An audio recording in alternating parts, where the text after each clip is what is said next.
opinion is you get a lot more bang for your buck on a streaming subscription than you do on cable TV.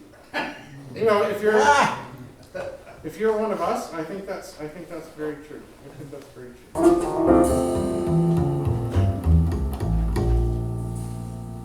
So what do y'all think? Was that listenable? Yeah. For streaming? All right, this one, before you get too excited about the streaming, I'm going to explain kind of what, some people ask me kind of where this stuff, what the signal path looks like. My signal path went away because I stopped it. All right, let me explain where this is coming from so that you can kind of understand the signal path and how circuitous things can get, but they're like this for a reason. So the music that you just heard, I ripped from an MQA CD, which on the surface doesn't make any sense for me, and to be honest, I'm not really a huge fan of the idea of an MQA CD. I think MQA is much better and makes more sense for streaming than it does CDs, but there are some companies that are messing about with MQA CDs, including Chesky, I believe, has a number of MQA CDs that are available. So I took the MQA CD and ripped it just like I would a normal CD. It gave me 16-bit 44 1 kilohertz files, but somehow, you know, we're led to understand that sort of the high frequency bits of MQA, if you're familiar with that, talked about it at other meetings, are kind of folded into the least significant bits of an MQA file, so nobody needs 24, except for Lee, nobody needs 24 dB of a dynamic range in their room. So you know, those bottom bits, you can like fold this high frequency information in there. Well, an MQA CD doesn't have 24 bits to play with. You only have 16, so where are you going to put the high frequency stuff? We've got an MQA guy here, maybe you may know, but I don't know. So, but there's an MQA CD. I ripped it onto this little hard drive over here that's behind me.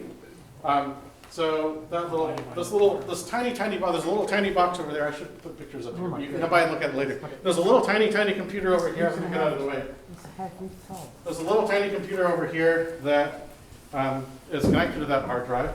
So the audio comes out of the hard drive into the little tiny box, out of the little tiny box, through this little wire into this switch, out of this switch into, I think what we're listening to is this box way over here, this black box over here. Out of that box, over a USB cable into this box, and then out of this box and into the audio system. So how could something that has such a long and twisted signal path sound any good? And then keep in mind, I'm using 4-foot long Blue Jeans Ethernet cables here, but in your home environment, you're going to want these things to be, especially the noisy pieces I talked about, the hard drive, the NAS, the switch, the server PC, those 4 things. You're going to want them very far from your listening room. So now you've got like potentially 100 feet of Ethernet cable, 100 feet of cable separating all of these things. So what about what we've been taught since kids, right? Since our audiophile elders explained things to us. You want the shortest signal path you can get.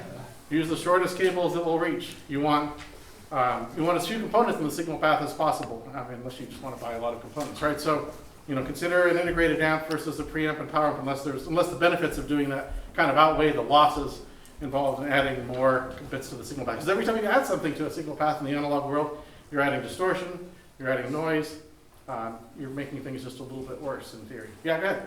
I was just curious because I was at Explore something a few years ago, and I ran at my house like a 75-foot optic, and how would you think that compares to the Ethernet? I just saw it does.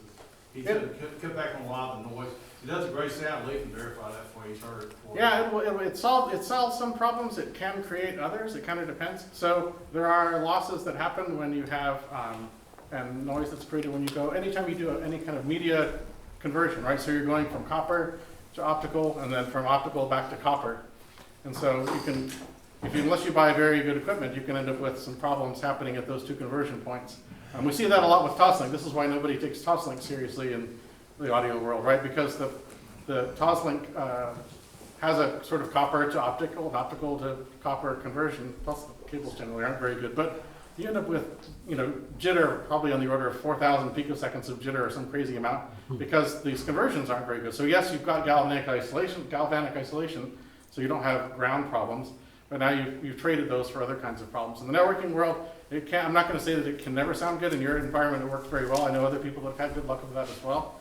But if you're not careful, you can end up with worse results also. So it can be tricky. Yeah? Have you played with different Ethernet cables? Because I've just been doing that. And the difference between Blue Jeans and AudioQuest and stuff like that is vast. And it is. My experience sonically. we'll take that one offline. We'll take that one Okay. offline. All the cables that are here are BlueJeans. I've got the certificates, stack of them that show the measurements are very, very good. But we'll take that offline because it's a long discussion. It can be. Let's see, what else do I want to say? So when we're transferring, so the reason we can get by with a really long signal path in digital audio, the reason we kind of want to in a lot of cases, is because we do want to put those noisy pieces out of the listening room as far as we can. And as long as the data stays in data form, it doesn't matter how long that signal path is. Yes, John? You're talking about audibly noisy pieces, right? I'm talking about audibly noisy pieces, but also vibrations, also electromagnetic interference, radio frequency interference, which is a special kind of that. Right. So all kinds of, it's not just audio, unless you're like from another planet, you probably can't hear those other things because they're megahertz range, right? But we're talking about getting rid of all of that stuff because we found that those kinds of things, if in close proximity to our analog equipment, can still have a deleterious effect. It'll have a bigger effect on the digital circuits, and I'll talk a little bit more about what kinds of distortion can show up in those when we get to that place. So we want to put those noisy things as far away as possible. If I'm in a few months, we're going to have to, annoyingly, we live in California, we're going to have to submit our tax returns, and we'll file them electronically, which is painful anyway. But when I file them, I'm going to be worried about a lot of things, but one of the things that I'm not going to be worried about is whether the California state government and the IRA get my tax return to them accurately, right? That there aren't any decimal place errors or whatever.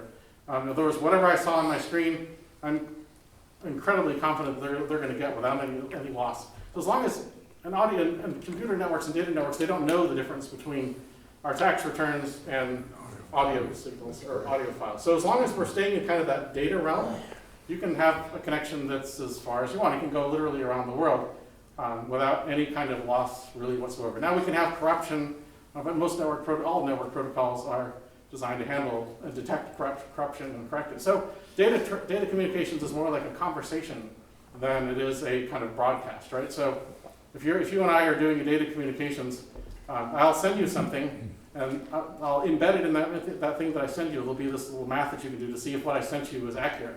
And if it's not, you can say, hey bro, you sent me something, but it's not right, you need to send it again. And I'll say, oh, sorry about that, and we send it to you again.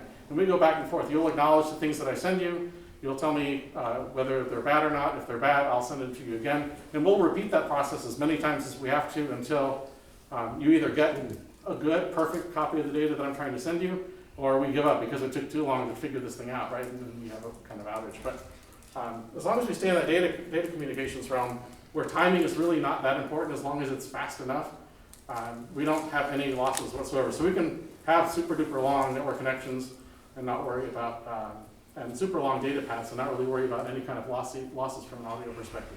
It's only when we get from the box that is converting that signal to digital, or from digital to analog, and that analog signal path. That's what we want to keep short. That's what we want to keep pure. But all that data stuff can be as long as it needs to be to get the job done. And like I say, if we can leverage that fact that these data paths can be longer, we can get noisy parts of the system, parts of the playback system out of our listening room so they don't affect the components that would otherwise be bothered by them.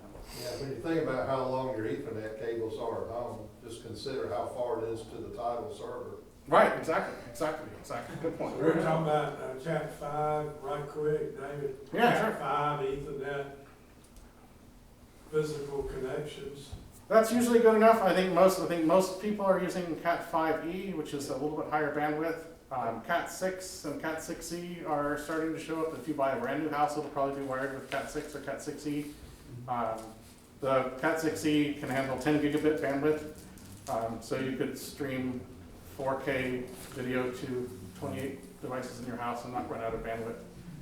Audio doesn't require very much bandwidth at all, but these other standards exist for kind of more data-intensive applications. So shortest signal path doesn't always apply. We can leverage that to our advantage again to separate out the noisy pieces and get a little bit better sound. There's no such thing as generation loss. I've had people have some concern about, well, if I'm copying an audio file from a SanDisk thumb drive to a Kingston thumb drive, do I have to worry about, is that going to be okay?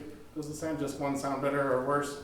There's some discussions about that, but a SanDisk thumb drive may or may not sound as good as a Kingston or somebody else's thumb drive, but it's only because of its electrical properties. When it's stuck into a computer that has a directly attached stack and it's generating radio frequencies because they're really close to each other, that's a probable explanation for that. But in isolation of that proximity to an analog equipment, either the copy worked or it didn't, and there are block transfer protocols in the USB world that will make sure that that data is copied correctly, and if it's not, that there'll be that, again, that conversation to kind of correct for those things. You can have a bad thumb drive and you can end up with data corruption, but it's not because it was a different brand, or it was a different brand, or that there's something from an audio perspective that's superior, more superior about one kind of storage technology than another. I know I read an article about people who were comparing the sound of different kinds of hard drives that they had located in another part of their house, trying to determine which one was better or not. And our brains can be convinced that there are differences when it's really kind of not possible for that to happen. And I know we've been told that it's not possible for things to happen, but this is really true. Until we apply timing information into that music data, it's just data, and the networks and the storage systems have no idea what it is. Well, another way that I like to explain it is, imagine that you've got sheet music, and you've run the sheet music through a copy machine a couple times and a fax machine. The good musician on the other side is still going to be able to play that music, and it's going to sound the same as the original copy. Maybe it'll be a little harder to read, but their performance is still going to be perfect for both of them. So quality of media can affect, the quality of that sheet music, but it's not going to affect the quality of the performance significantly if it's played back properly. So the same kind of thing in the digital world. No such thing as generation loss, harmonic versus non-harmonic distortion. Okay, this is the bit I was getting to. So in the analog world, like if we have clipped a little bit of soft clipping, if we're using tube electronics, for example, we'll have some even harmonics that are added to the music if we have a little bit of distortion. There's always going to be some distortion, measurable distortion that's added by kind of this gear to the music. Even order harmonic distortion is like, I think it's, I'm trying to remember right, it's fifths and octaves. If we plot that on an oscilloscope and we mix those even harmonics in, and it produces kind of a harmonious result, right? So it makes the music sound sort of fuller, it makes it sound pleasing. If you have too much, it's going to sound weird, right? But let's suppose that we've got a fundamental that's, to keep things really simple, fundamental that's at 1 kilohertz, and then we've got some even order harmonic distortion that's 40, 50, 60 dB below that fundamental, at a number of different points. It's not going to be distracting because you're so used to hearing even order harmonic distortion that your brain doesn't pull you away from the music, it doesn't distract you. In some cases, depending on how the system is set up, it might even make things sound more pleasing. A lot of recording and mastering engineers will intentionally add even order harmonic distortion to instruments or to channels to make the sound a little bit thicker, to make the sound a little bit more full. A lot of the music that you listen to has that sort of baked in, no matter how pristine your playback system is. You've got even order harmonic distortion that's been added intentionally. Odd order harmonic distortion is more of that sort of solid state amp kind of clipping type of deal. So it sounds a little bit more aggressive. It sounds a little bit more kind of reedy. It sounds more like a reed instrument. If you're just listening to a pure tone that has odd order harmonic distortion, it forms kind of a dominant seventh type of chord. It's still kind of aligned to the way that our brains think of music. It's just not as pleasing. But we're used to hearing it, and so our brains can kind of process that, filter it out, and accept it or not. Recording engineers will add odd order harmonic distortion to drums or other kinds of instruments to make them sound a little bit more what's the right word? Sound a little bit more aggressive, yeah? Gives it more impact. Yeah, to add a little bit more impact. So the problem with digital, with the sort of digital to analog meat grinder, is when you add noise to a digital circuit, and I'm not talking about noise like through the network, I'm not talking about noise necessarily through the cable, but noise getting into the device that is doing the digital to analog conversion. It goes through this sort of meat grinder, and you end up with products of harmonic distortion, or products of distortion that are not aligned to any kind of harmonics. It's more like intermodulation distortion, if you're familiar with that from kind of the FM days. It sounds horrible. It has no relation to musical structure at all. It sounds really, really bad. And so, I'm sure you've heard this as well. So if you're listening to music with, let's say again that fundamental is 1 kilohertz. If we've got non-harmonic distortion that's 60 dB, 70 dB, 80 dB, even 90 dB down from that fundamental, because it's so grating and agitating, you're going to be able to detect that, and it's going to rob pleasure from your listening experience. even though that same amount of harmonic distortion would not have bothered you that much. So we care a lot more about noise entering digital circuits than we ever did about analog. Even though digital circuits tend to have much, much lower noise, what noise they have is more irritating, and so we've got to kind of guard against that. You'll find like a ridiculous amount of information online about this kind of stuff.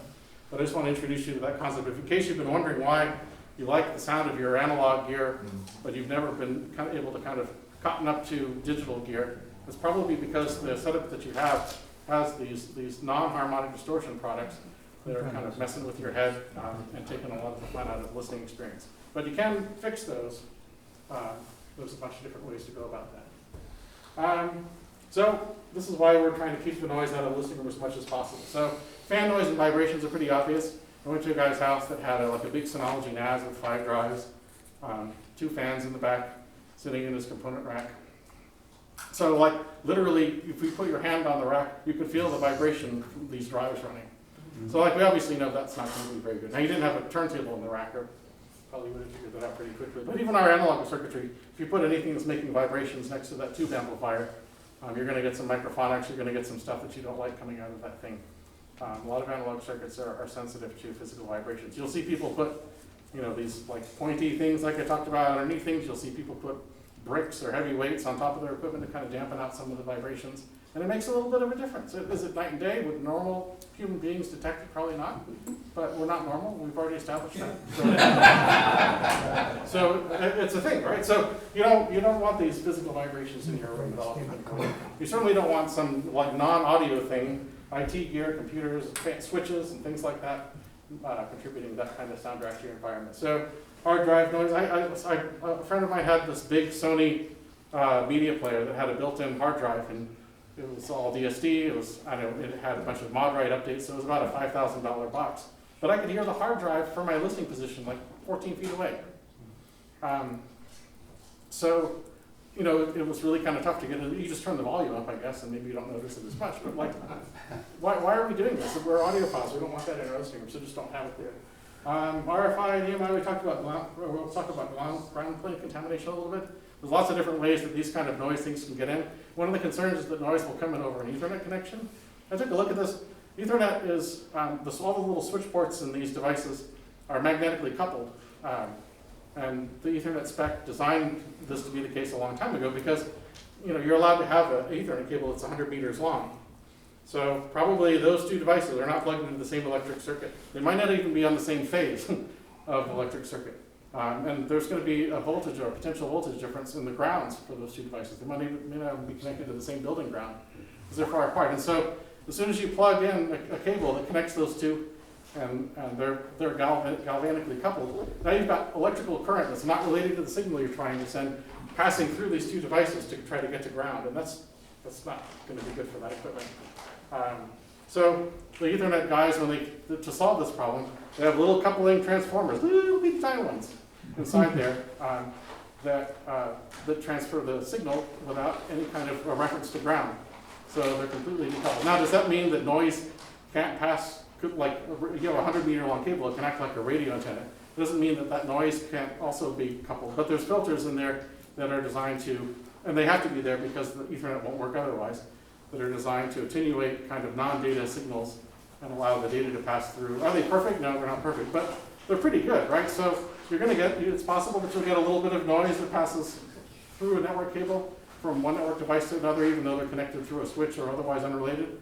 But it's going to be super duper small. You've got bigger problems in your audio system than this to solve. Now there are aftermarket audiophile switches that you can buy for $1,000 or so.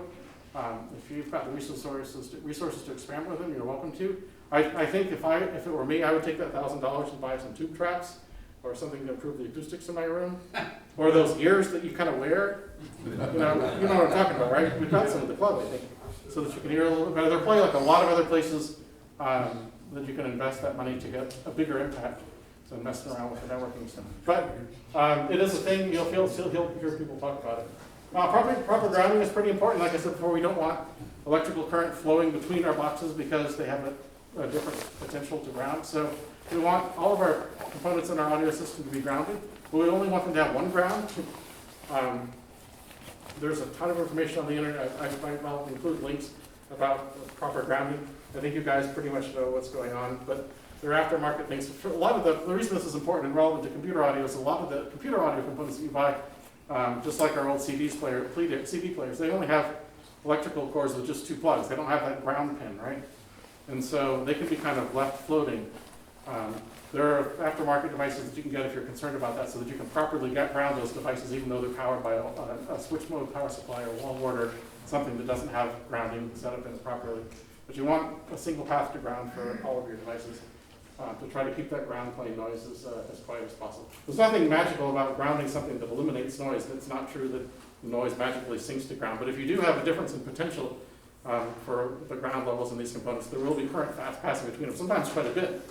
And that's just not going to be good for their operation. So important to keep in mind. We want to minimize processing in the listening room. So I don't know if any of you are old enough in the computer audio world to have messed around with CICS, C-Play, and CICS memory player. But the basic idea was that we would take a Windows XP computer and install this kind of special image on it so that nothing was running, no operating system was running on the computer at all, and all it was doing was playing audio files out of memory. And if you followed this guy, I was trying to look at the instructions for how to doing this were like pages and pages long. They were removed from the internet sometime in the early 2000s, unfortunately, so the details are lost. But if you followed these steps exactly, you could build a custom PC with an SPDIF output that had a jitter of around 51 picoseconds, which at the time was kind of unheard of. There were no transports that got you even close. Even a $10,000 CD transport wasn't remotely close. And so it was kind of a DIY project. It was really, really cool. The idea was that you make the computer do almost nothing.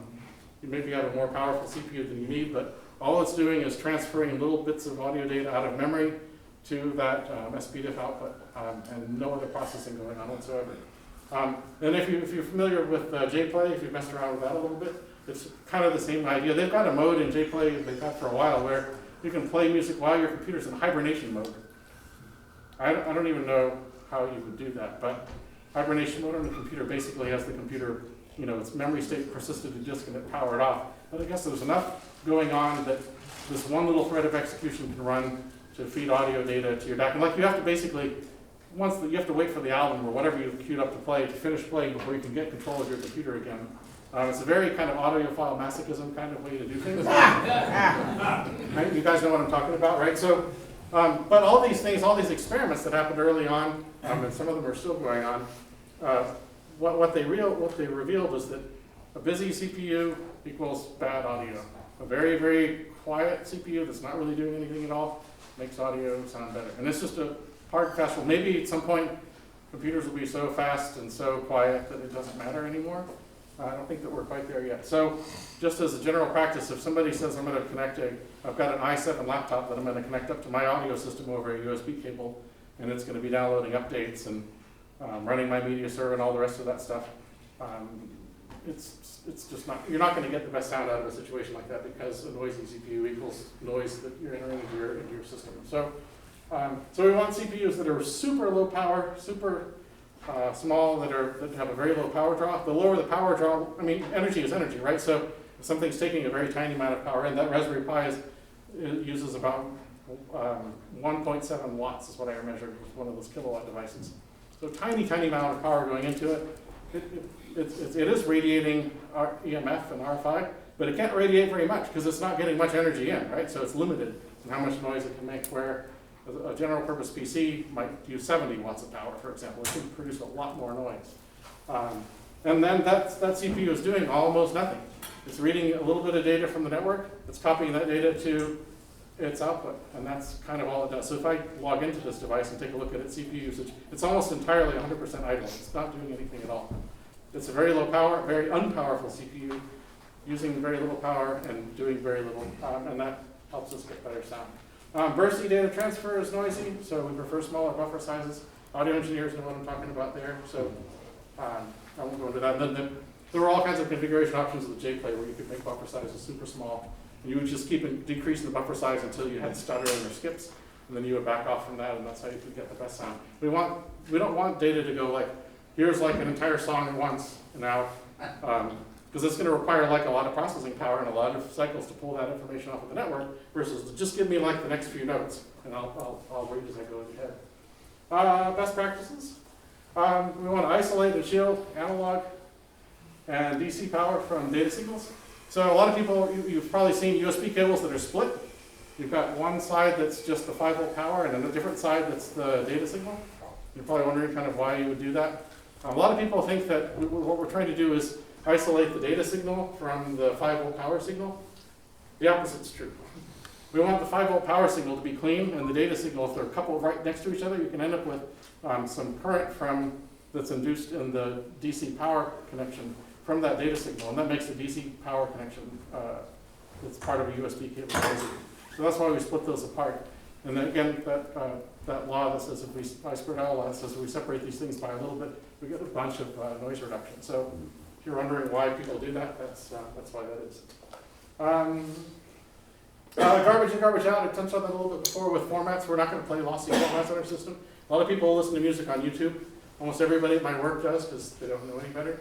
It can sound okay, right? It can sound okay for background music, but like for critical listening, you're going to want to up your game and get into some of this lossless stuff that we've been talking about. The A in a DAC stands for analog. That's surprising to me how many people forget this. So all the stuff that you've learned in your entire audiophile career about getting good analog audio and taking care of analog signals, at the analog outputs of those DAC, all that stuff matters. Have the signal path short, use good cables, all the rest of that's all the stuff that your audiophile mentors have taught you to do or that you've been trying to teach other people. All that stuff applies to the analog part of that thing. So we want clean, stable power. If you're not powering your DAC very well, it's not very good. I've seen a lot of people who are in the DIY space, so they'll take a Raspberry Pi, that little tiny computer I was telling you about, it's got 4 USB ports on it. So they'll connect a USB DAC to one of those and have that little Raspberry Pi try to power the analog circuits in that DAC. Maybe it's like a AudioQuest Dragonfly or whatever, right? And they'll expect good sound. Well, that little tiny computer was only designed to power things like a wireless keyboard or very low power devices. The USB ports are only rated for about 100 milliamps. And most DACs are going to want 500 at least, and ideally more so that they can have good swing of voltage on the analog output. So don't use the Raspberry Pi. You can use a Raspberry Pi, but don't use it to drive your USB DAC. You're going to need to separate out that 5-volt power, power your DAC with something that's more substantial. There are a lot of products out there that are pretty inexpensive that allow you to kind of intercept and sever that crappy low power 5-volt signal from a Raspberry Pi, for example, and send your DAC a nice clean, full power 5-volt signal, and you'll get a lot better results that way. So that's another thing. And even like the USB ports on a lot of these computers weren't really designed to drive an analog DAC to good quality. You'll get okay sound. Nobody else in your family who's a normal human being will notice a difference, but you definitely will. You'll definitely will. You'll notice a little bit of compression. You'll notice maybe a little bit of distortion because you can't feed an analog circuit with crappy power and expect good results out of it. Quality interconnects, all the rest of the stuff that you've been taught to pay attention to do that. I think we're getting close. Are we to another break? I hope so, because I'm running out of time. Like I talked about before, data transfer over network is like a conversation. It's almost always a bit perfect. There's no generation loss. You copy files to storage devices, you're going to be fine unless your hardware is broken. Over your home network, data transfer, as long as we stay in that data mode, or over the public internet, all that stuff is completely lossless, and it's verifiable. And the reason it's lossless is because if there is a problem, I'll say, hey buddy, can you send me that file that you were trying to send me up? Can you send it again? Because what you sent me before is garbage. We can have that conversation because we're not streaming. In a streaming environment, there's no do-over, right? So I send you something, you don't like it, it's bad, but the protocol doesn't support you coming back and asking for me to send it again. You don't have time, you've got to get it off to the DAC. So what you do is you flag that packet as, and this happens over USB all the time as well for audio. You flag that packet as corrupt, and you send it to the DAC, and you're like, I don't know, like, do what you do with missing or bad data. Maybe you play silence, maybe you interpolate between samples, maybe you do something, the DAC has to do some kind of recovery without that information. There's no do-over. And so that's kind of the difference between data transfer that's that conversational mode versus audio transfer, which is totally not. There may be questions about that. Let me see. We got one here. I don't know if it's about that, but I've been pondering this all afternoon thus far. So there's so many variables to sound quality. There are. And what we're talking about is a huge array of variables here. Mhm. But it just seems to me that fundamentally, if you want good sound quality, you're not going to use a laptop or a computer. You're going to Ladies and use. gentlemen, we have a winner. That's I mean, correct. it just. I understand that a Roon nucleus is unto itself a computer, Yep, yep. but it's a computer designed and developed for music. Right. So it's eliminating a lot of the problems that either a desktop or a laptop would have. It is, it is. But, and the Roon guys will back me up on this in their article. They've got a knowledge-based article on sound quality. Although you can connect a DAC USB directly to nucleus, it's based on Intel NUC technology, so it has some USB ports. If you want the best sound quality out of a nucleus, you're still not going to do that. It's a beautiful device. Put it like in your China cabinet next to China things or whatever, someplace as long as you've got a network connection and a power connection in there, so that people can see it, but it really shouldn't be in your listening room. It's way better than a laptop or a desktop, so if you just can't put it anyplace else, or you live in a studio apartment where, like physically, there's only, besides the restroom, there's only one room in the whole place, then you're okay, right? But you're still, if you really are nerdy and audiophile, you're gonna wanna even put that beautiful nucleus someplace else besides your component rack to get the best sound. So, all right, cool. Good question. Did I cover all this stuff? I think so, yeah. Some data transfers are not guaranteed to be bit perfect. Maybe they have error detection, but there's no correction. There's no conversation. I'm sending you something, it's messed up. You know that it's messed up, but we can't do anything about it because the protocol doesn't allow that. So isosynchronous audio class 2 that we're using for all of our USB DACs is like that. The information comes from the computer. If it's messed up, the DAC will, the USB receiver chip on the DAC will recognize that fact, and it'll pass the data on to the DAC and say, you just got to deal with it.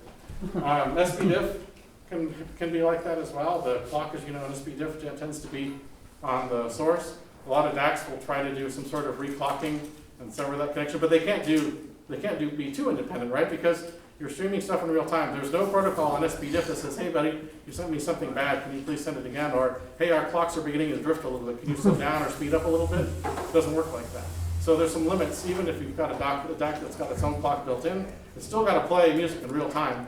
It's still got to respond to that stuff in real time. And there's no go backs and do overs. The show has to go on, and it just happens. So you can potentially end up with some lossy communications. Like if you're transferring your income tax stocks over the SPDIF protocol, expect to have some numbers that are not perfectly right.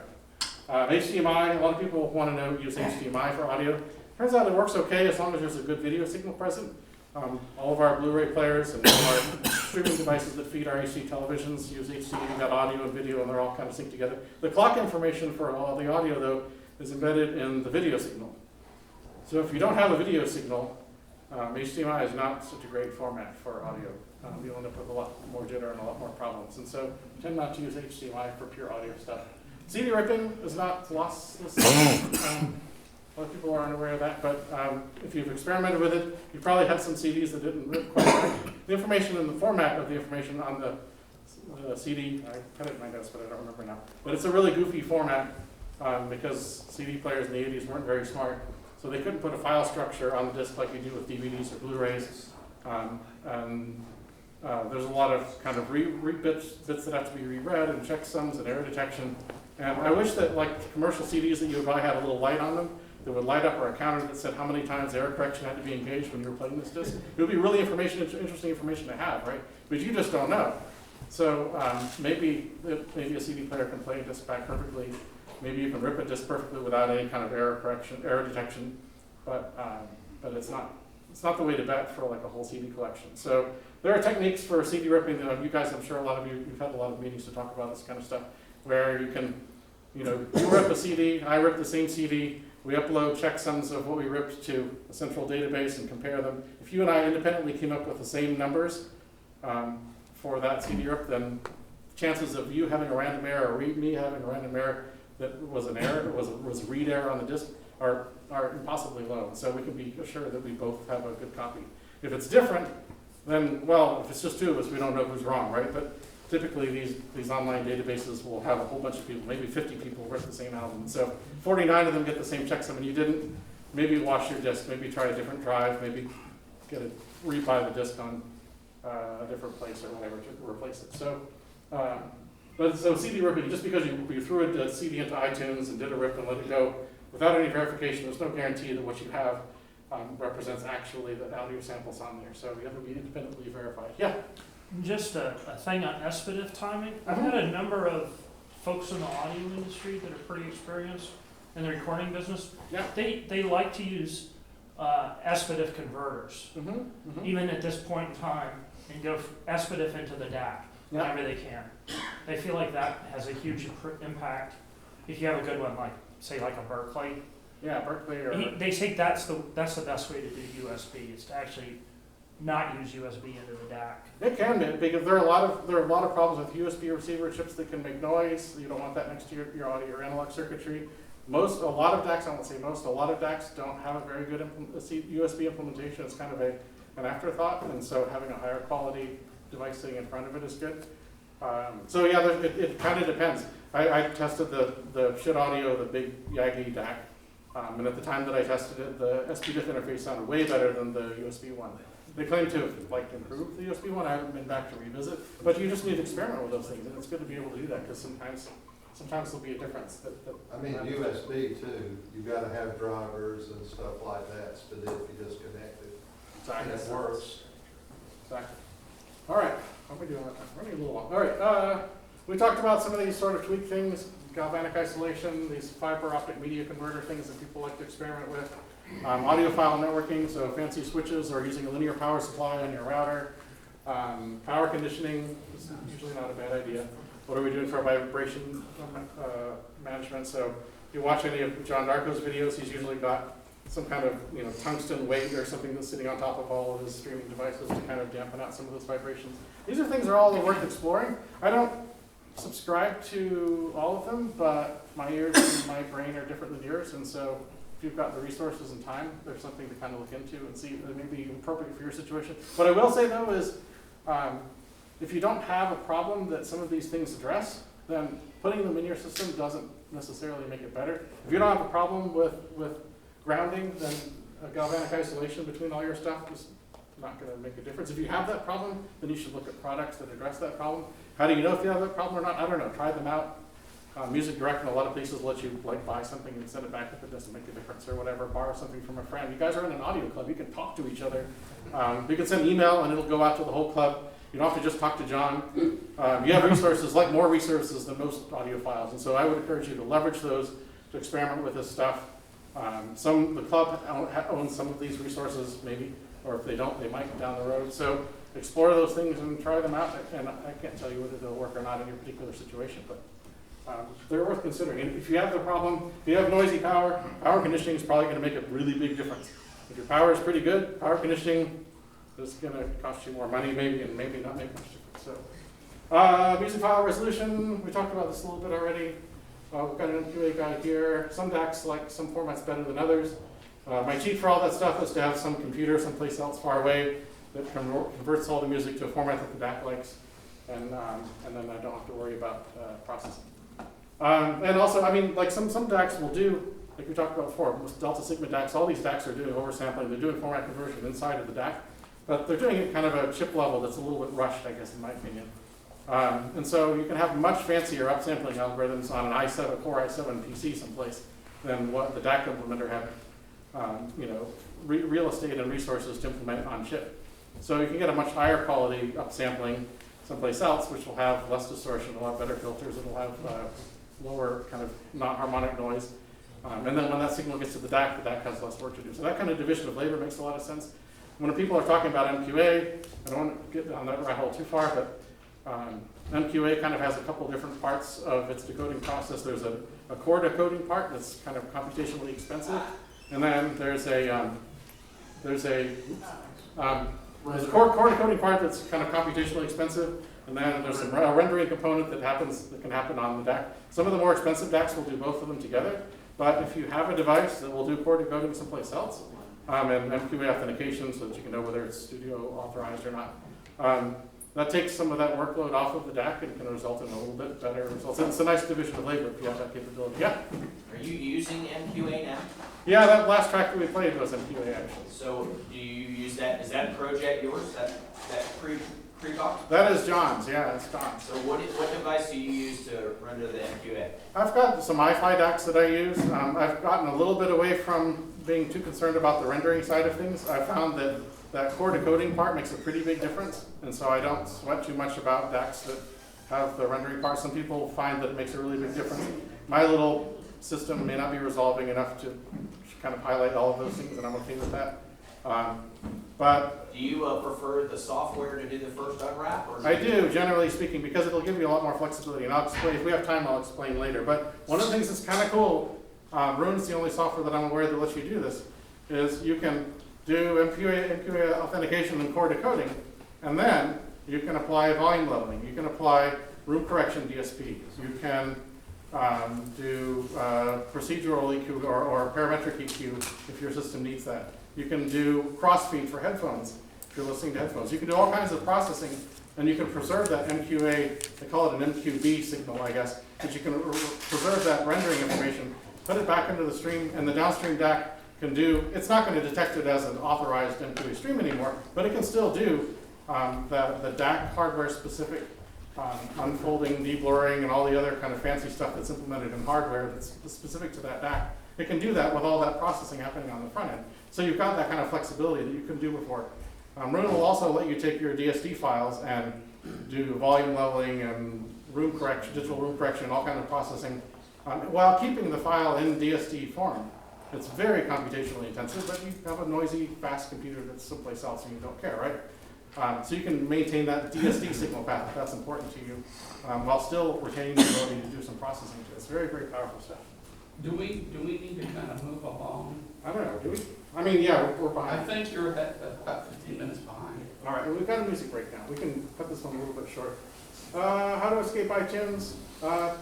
You have to now. I think it's kind of going away, right? So, yeah, it has to. so time will solve that problem for you. I would encourage you to try out Roon and Tidal or Roon and Kobu's. We'll talk more about that later if you just want something that works and that's good.